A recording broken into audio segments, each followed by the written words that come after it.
जैसे कि आप स्क्रीन पर देख सकते हैं कि मिड कैप फंड्स अगर यहाँ पर देखें तो किसी ने अगर 10 साल की एसआईपी अगर यहाँ पर की हुई है तो उसका जो प्रदर्शन है यहाँ पर आप देख सकते हैं कि 98% केसेस में 10% से ज़्यादा का यहाँ पर एनुअलाइज रिटर्न एक तरह से दिया हुआ है। और मिड कैप फंड्स की हम लोग बात कर रहे हैं, वहीं 95% केसेस में मिड कैप फंड्स में 12% से ज़्यादा का एनुअलाइज रिटर्न दिया है। वहीं 79% केसेस में आप देख सकते हैं कि 15% से ज़्यादा का रिटर्न यहाँ पर मिड कैप फंड्स ने दिया है, जो कि लार्ज और स्मॉल कैप दोनों से आगे है। लार्ज कैप की अगर हम लोग यहाँ पर बात करेंगे तो लार्ज कैप फंड्स में 93% केसेस में 10% से ज़्यादा का एनुअलाइज रिटर्न यहाँ पर दिया है।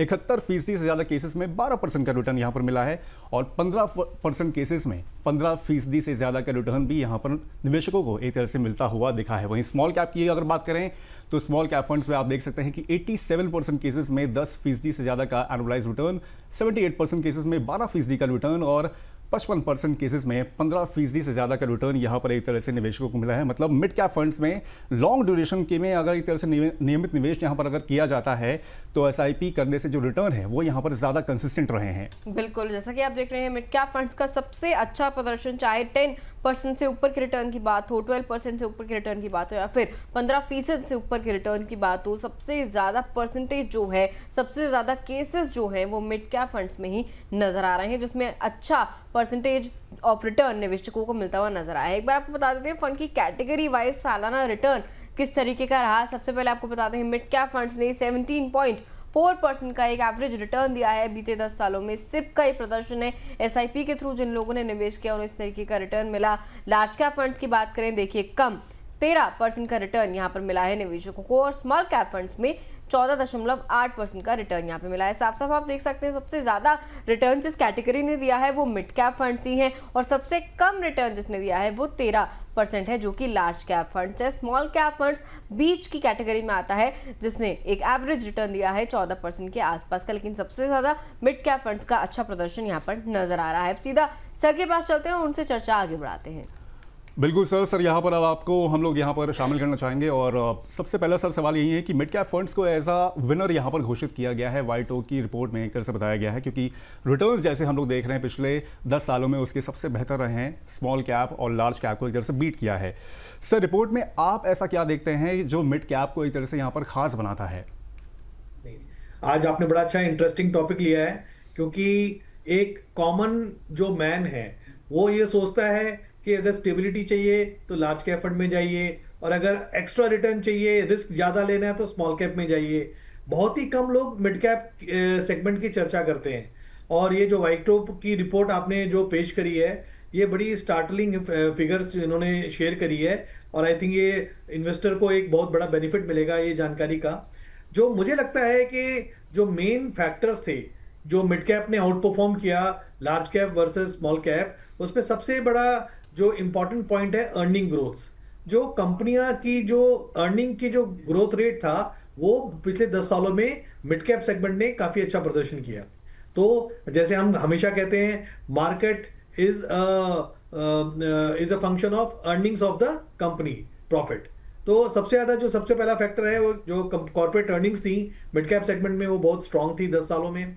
और जो सबसे इंपॉर्टेंट पॉइंट है जो मिड कैप सेगमेंट के जो सेक्टर्स की कंपनियों ने उन्होंने अपने ऑपरेटिंग मार्जिन को काफी इंप्रूव किया पिछले 10 सालों में।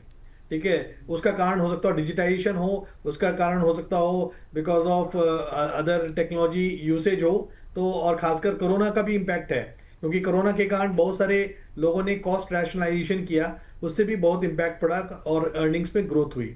और रिटर्न ऑन इक्विटी डेफिनेटली बढ़िया थी मिड कैप सेगमेंट की, इसलिए रिटर्न हम देख पाए। और सबसे इंपॉर्टेंट बात यह है कि अगर हम देखें जो मिड कैप सेगमेंट में अप्रॉक्सीमेटली 19 से 20 सेक्टर्स आते हैं और ये एक ब्रॉड बेस्ड अपॉर्चुनिटी प्रोवाइड करता है। जैसे स्मॉल कैप में सेगमेंट में बहुत सारी ऐसी कंपनीज हैं जो रिप्रेजेंट लार्ज कैप में हो रही हैं और स्मॉल कैप में हो रही हैं। मिड कैप में अगर हम देखें तो ये इसमें जो सेगमेंट है, सेक्टर्स हैं, वो काफी ब्रॉड बेस्ड हैं। तो मुझे लगता है ये 4 फैक्टर बड़े प्राइम रीजन थे जिन्होंने पिछले 10 साल के रिटर्न को काफी अच्छा निकाला है। ठीक है सर, सर क्या वास्तव में अगर हम देखें तो मिड कैप फंड्स ने लार्ज कैप और स्मॉल कैप को रिटर्न के मामले में जो है पीछे छोड़ा है? क्योंकि सर कई बार जब हमारी एक्सपर्ट से चर्चा होती है तो वो इस तरीके के एडवाइस व्यूअर्स को देते हैं कि लार्ज कैप होता ही इसलिए है कि स्टेबिलिटी हो, उसमें रिटर्न की उतनी तेजी नहीं देखने को मिलती है, लेकिन हाँ आपका जो निवेश है वो एक स्टेबल रहता है, सेफ रहता है, डाउनसाइड रिस्क भी उसमें कम रहता है। सर क्या वास्तव में देखें कि ये एक आउटस्टैंडिंग डेटा है कि मिड कैप ने इतना अच्छा परफॉर्म किया है? नहीं, बिल्कुल आप सही कह रहे हैं। देखिए, अगर हम थोड़ा सा और डिटेल में जाएं, लार्ज कैप कंपनी वो होती हैं जो ऑलरेडी स्टैब्लिश हो चुकी हैं मार्केट में, ठीक है। तो उनका जो कंपनी का जो बिजनेस का ग्रोथ है, जो कॉर्पोरेट की अर्निंग्स है, वो एक स्टडी रेट से बढ़ती हैं, या फ्लक्चुएशन भी होता है तो माइनर होता है। उधर ही अगर हम स्मॉल कैप में देखें, वहां वेरिएशन बहुत ज्यादा होता है। स्मॉल कैप सेगमेंट में बिकॉज ऑफ जो इंडस्ट्री स्पेसिफिक ना डिसरप्शन भी बहुत होते हैं। कभी कभी मार्केट किसी पर्टिकुलर इंडस्ट्री में सेगमेंट में अगर डिसरप्शन हो गया तो बहुत वॉलेटाइल रहता है। तो लार्ज कैप स्टेबल रहता है, स्मॉल कैप बहुत वॉलेटाइल रहता है। मिड कैप एक ऐसा सेगमेंट है। मिड कैप होता क्या है, अगर हम मार्केट कैपिटलाइजेशन के हिसाब से अगर रैंक करें कंपनियों को, तो पहले जीरो से एक नंबर 0 से 100 पहली जो 100 कंपनी है उन्हें लार्ज कैप कहते हैं। तो first 100 companies by market capitalisation are known as large cap fund, large cap stock. 101 से लेके 250 के बीच में जितने भी स्टॉक हैं, वो 150 स्टॉक हैं, वो मिड कैप कैटेगरी में आते हैं, और 251 से ऊपर जितने भी स्टॉक हैं वो सब स्मॉल कैप में आते हैं। मिड कैप एक स्टॉक, मिड कैप की जो बकेट है वो स्टेबिलिटी प्लस ग्रोथ दोनों को बैलेंस करके चलती है, ठीक है। और यही एक्चुअली मिड कैप की जो कंपनी होती है, ये आने वाले पिछले 10 साल में देखें, ऐसे बहुत सारी मिड कैप कंपनी है जो लार्ज कैप कंपनी में कन्वर्ट हो गई है, ठीक है। तो डेफिनेटली ये इन्होंने अच्छा परफॉर्मेंस दिया है, और उसका रीजन यही जब मैंने बताया आपको। सो मिड कैप कंपनीज के लिए आपने सर कहा कि अर्निंग ग्रोथ जो है वो काफ़ी बेटर रही है पिछले 10 सालों में, और ऑपरेटिंग मार्जिन जो है वो भी काफ़ी इंप्रूव हुए हैं।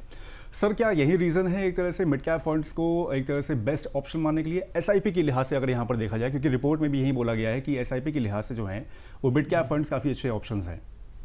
देखिए, अगर सिंपल लफ्जों में समझा जाए, स्मॉल कैप कंपनीज वो होती हैं जो, ठीक है, या तो कोई यूनिक बिजनेस आइडिया होता है, या कोई ऐसा सेगमेंट है जहां कैपिटल इंटेंसिव कम इंडस्ट्री होती है, ठीक है, वो स्मॉल कैप कंपनीज के सेगमेंट में आती हैं।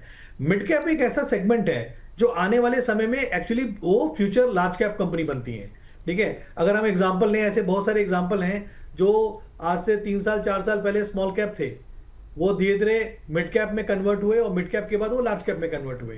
तो मिड कैप एक ऐसा सेगमेंट है जहां पर फ्यूचर लीडर्स क्रिएट होते हैं, ठीक है। ये वो कंपनी है जिनमें ग्रोथ का जो एक तरह से जो इनके जो जीन्स में होता है वो ग्रोथ प्रोपेल करते हैं, ठीक है, ग्रोथ ओरिएंटेड होते हैं। तो इसलिए ये थोड़ा सा ज्यादा रिटर्न देने की, इन्होंने ज्यादा रिटर्न दिया है इस सेगमेंट में।